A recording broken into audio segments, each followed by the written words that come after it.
Dihita Saluhutna. Selamat sore, selamat bergabung kepada seluruh peserta webinar nasional persembahan dari Tobat Tenun. Adalah sesi ketiga ini, karena kita akan melanjutkan webinar pada kesempatan yang terakhir ini, gitu. Mudah-mudahan kita akan jumpa lagi tahun depan tentunya. Kita akan berdiskusi dengan topik yang menarik sekali, yaitu potensi dan kontribusi wastra dalam ekonomi kreatif. Nah, kita akan membahas lebih jauh lagi tentang bagaimana sih sebenarnya potensi dan juga kontribusi wastra Nusantara ini dalam ekonomi kreatif. Tentunya akan menghadirkan para praktisi yang akan menjadi narasumber kita di sesi diskusi pada kesempatan sore hari ini. Langsung saja saya akan memperkenalkan seluruh narasumber yang sudah bergabung.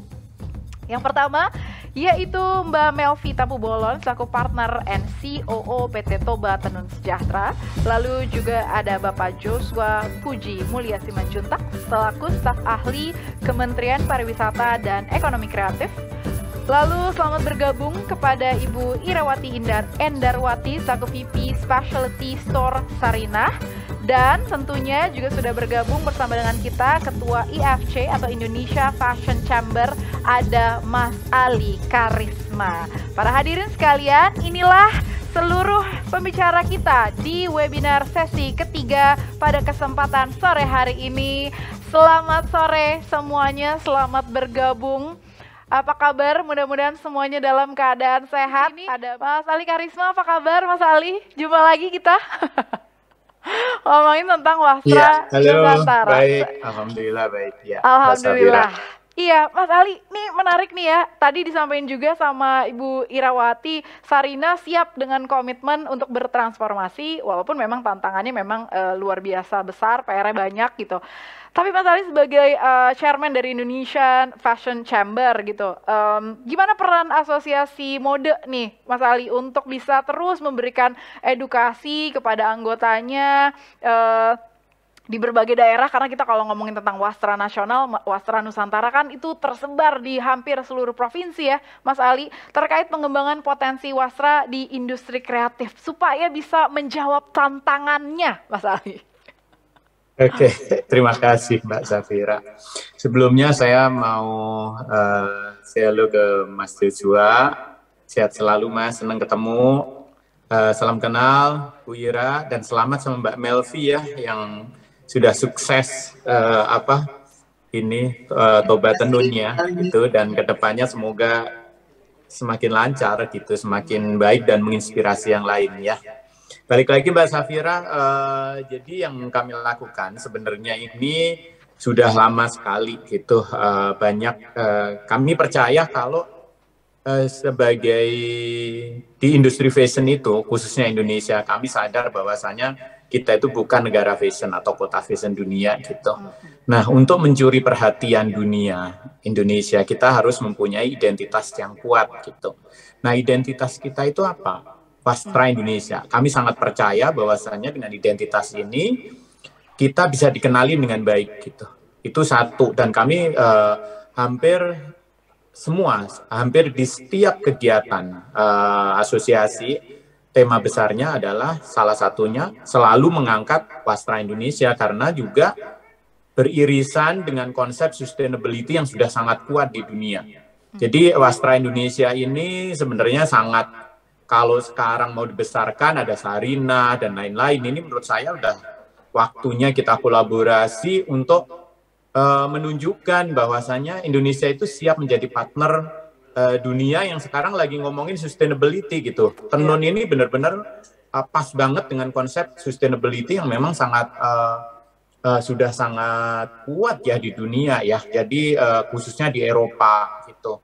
Jadi Amerika juga konsep sustainability-nya kuat. Jadi tenun ini sebenarnya secara potensi di atas angin ke depannya gitu untuk pasar global. Menurut saya, PR-nya tentunya pasti ada gitu. Transparansi proses semuanya itu penting sekali gitu.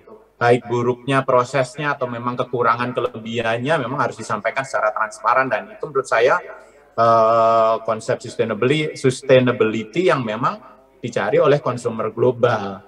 Nah, salah satunya yang real tahun 2012 tuh kita sudah membuat tagline gitu, sarung is my new denim gitu. Kita percaya bahwasanya bagaimana cara kita mempengaruhi generasi muda untuk bersarung gitu, berbudaya bersarung, menggunakan sarung dengan tenun, dengan kain-kain wastra gitu. Dan kita marching, kita jalan sama Pak Menteri dari Kemenparekraf sampai ke Bundaran HI waktu itu. Jadi memang sengaja diikutin oleh ribuan orang juga untuk parade gitu waktu itu. Jadi kita dari awal kami sudah percaya bahwasannya identitas kita itu penting gitu. Jadi termasuk kayak sarung itu salah satu dari identitas, bagaimana sarung yang memang sangat terstyle gitu, bisa cewek bisa cowok, cowok tetap maskulin pakai sarung, cewek juga feminin pakai sarung. Nah ini budaya Indonesia yang mulai dari daerah-daerah pun sudah sangat kental, setiap daerahnya seperti yang tadi disampaikan bahwasannya kalau ngomongin Bu Ira tadi ya menyampaikan, kalau ngomongin wastra Indonesia itu akan nggak ada habisnya gitu ya.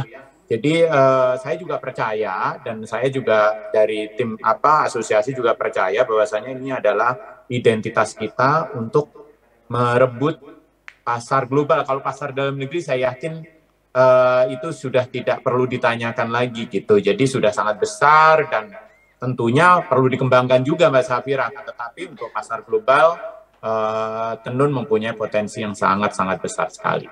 Seperti itu.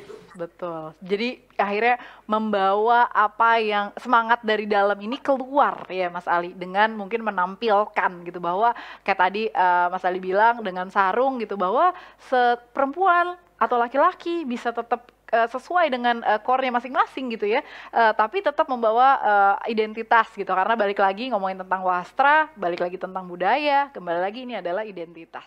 Nah, teman-teman sepertinya ada kendala teknis dengan moderator, mungkin saya bisa lanjutkan.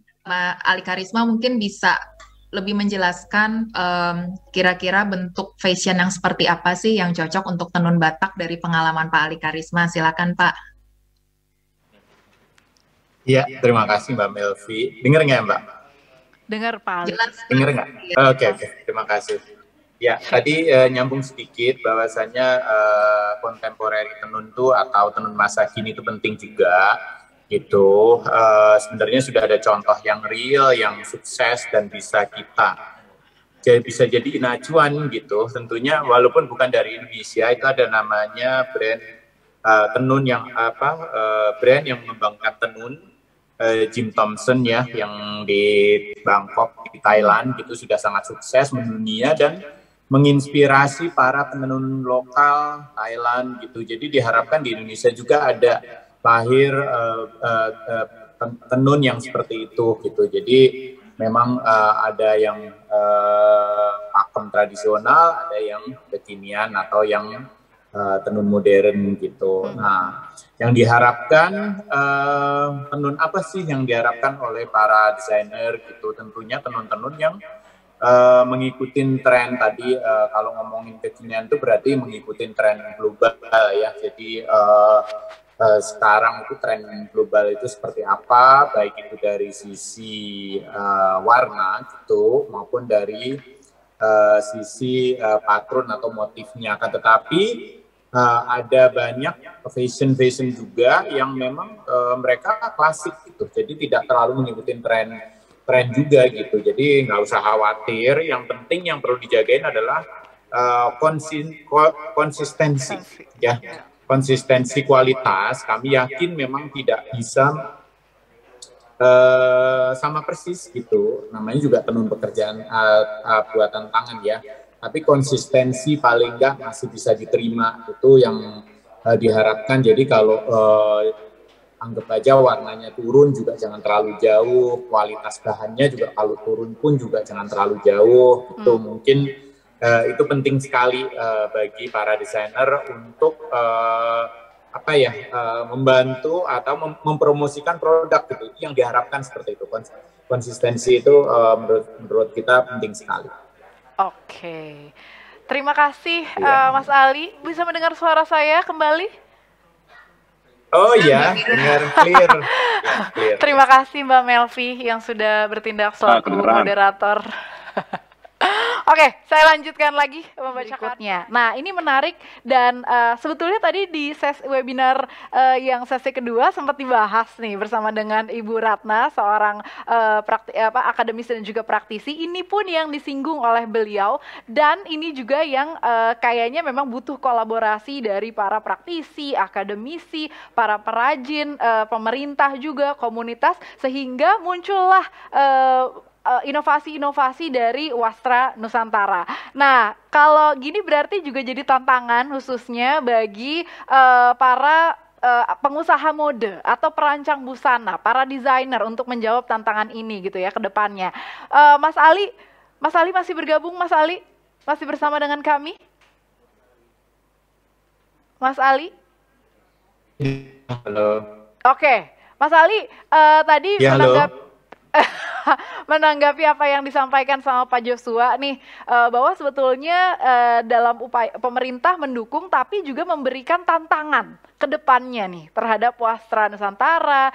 Mampu nggak nih kira-kira gitu ya kita menciptakan atau membuat kekayaan intelektual yang baru yang bisa diwariskan ke generasi yang akan datang. Nah, di sini Mas Ali sebagai chairman dari Indonesian Fashion Chamber gitu ya, sebagai organisasi yang anggotanya terdiri dari pengusaha mode, perancang busana, dalam mengembangkan industri mode Indonesia dan tentunya bisa berkontribusi untuk pertumbuhan ekonomi kreatif yang ada di Indonesia. Seperti apa, Mas Ali?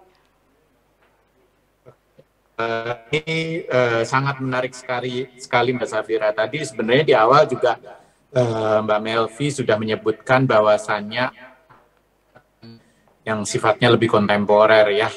Itu yang dimaksud tentunya yang tadi. Jadi tenun yang tahun 2021 itu seperti apa gitu.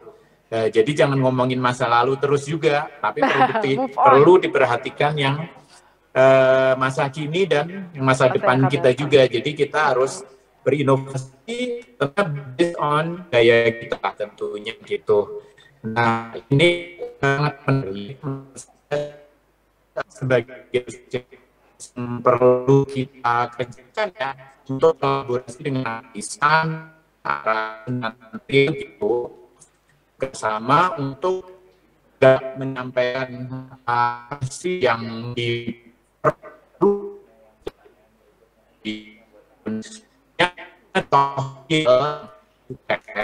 Mas Ali, mohon maaf. Mas Ali, mohon maaf ini kayak terkendala koneksi kembali. Kami tidak bisa mendengar dengan jelas, Mas, yang disampaikan. Oke, kita sambil nunggu koneksinya Mas Ali.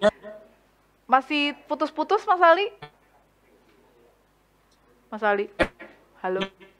Masih putus-putus, Mas Ali? Emang kita mesti sabar. Seperti upaya yang dilakukan oleh para perajin gitu ya dalam berproses. Nah, ini salah satu yang dibutuhkan adalah kesabaran. Nah, sambil nunggu koneksi. Mas Ali, suaranya masih putus-putus, Mas. Sebelum kita nanti akan dengerin. Halo, Mas Ali? Mas Ali, suaranya masih putus-putus, kami belum bisa dengar. Ini untuk Mas Karisma dari Anik. Dia bilang dari Jepara. Dia bilang saya adalah perajin tenun ikat dari Jepara. Motif yang kekinian yang dibutuhkan itu kayak gimana sih, Mas Ali? Terus untuk bisa update motif, mode, itu bisa mengamati dari mana? Silahkan.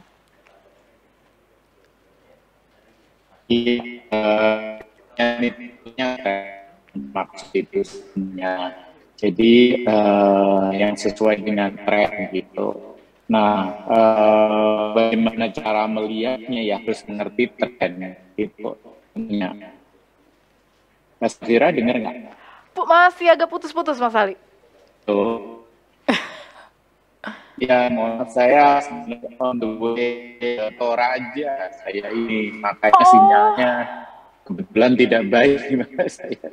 Oh gitu, oke, nggak apa-apa, pelan-pelan aja Mas, pelan-pelan aja, kita tungguin.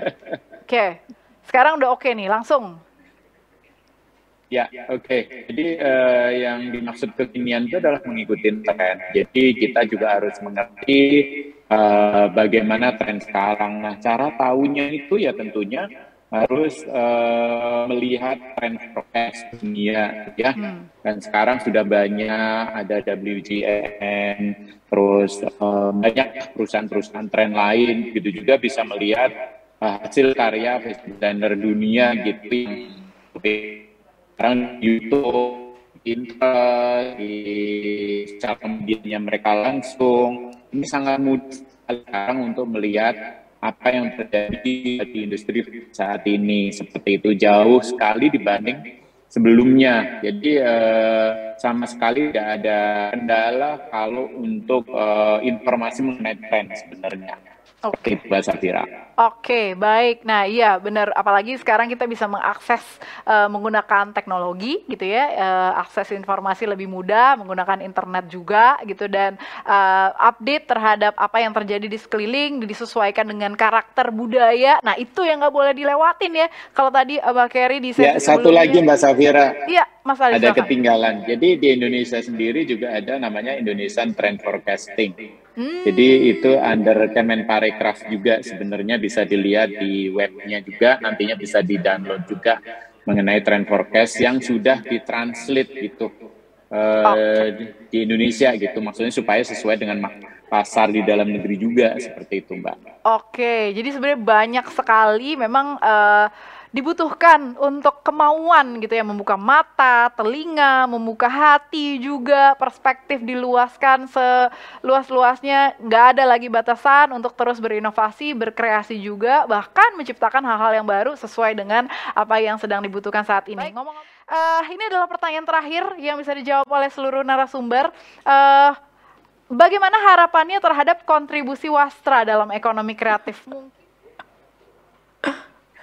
Baik, iya, harapan saya juga sama. Sebenarnya kita harus yakin kepada warisan yang diberikan kita gitu. Kita itu sangat beruntung mempunyai budaya yang beragam dan mempunyai keunikan yang sangat beragam sebagai kreator atau orang kreatif, baik itu fashion designer atau interior designer yang menggarap wastra gitu. Sangat beruntung sekali tinggal di Indonesia dengan akses yang sangat mudah gitu, tenun gitu. Kalau di luar di proses tenun gitu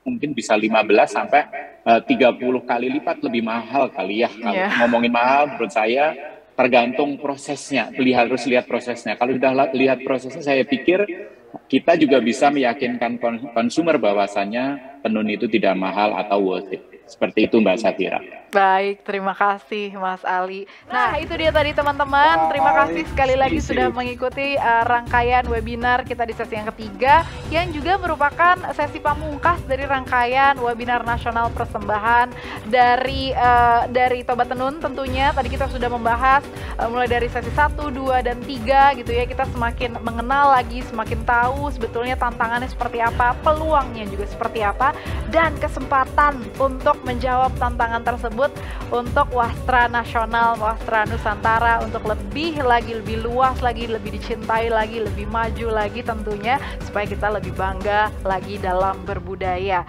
Terima kasih sekali lagi yang sudah mengikuti seluruh rangkaian acara webinar nasional Tobat Tenun dengan tema besar yaitu perjalanan budaya, ekonomi, dan perempuan. Semoga acara ini bisa menjadi ruang diskusi, bisa membuka pikiran, hati semuanya, teman-teman para peserta, dan juga bisa menjadi ajang edukasi bagi publik untuk para pelaku industri, mendorong penggunaan karya fashion dalam negeri untuk meningkatkan peran ekonomi sektor kreatif, khususnya Wastra Nusantara, sebagai bagian dari gerakan untuk melestarikan kekayaan budaya Indonesia di ranah mode dan juga memetakan peluang bisnis mode dalam mengolah Wastra Nusantara menjadi karya busana yang relevan dengan pasar dalam negeri maupun global. Sekali lagi terima kasih sudah menyaksikan.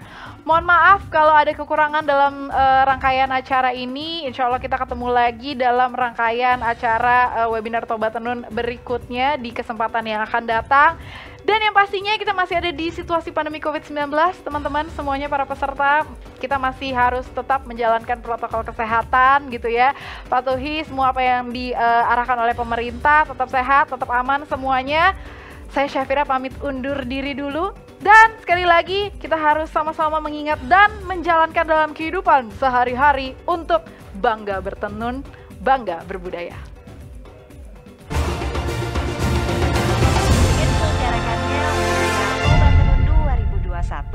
Kita berharap ini akan menjadi ruang diskusi dan juga edukasi bagi pelaku industri perajin tenun di Indonesia. Kontribusi bersama untuk mendorong komunitas budaya dan perempuan sebagai bagian dari gerakan melestarikan budaya dan meningkatkan sektor industri kreatif khususnya mode berbasis wastra Nusantara. Sampai jumpa dalam forum dan bincang budaya berikutnya. Bangga bertenun, bangga berbudaya.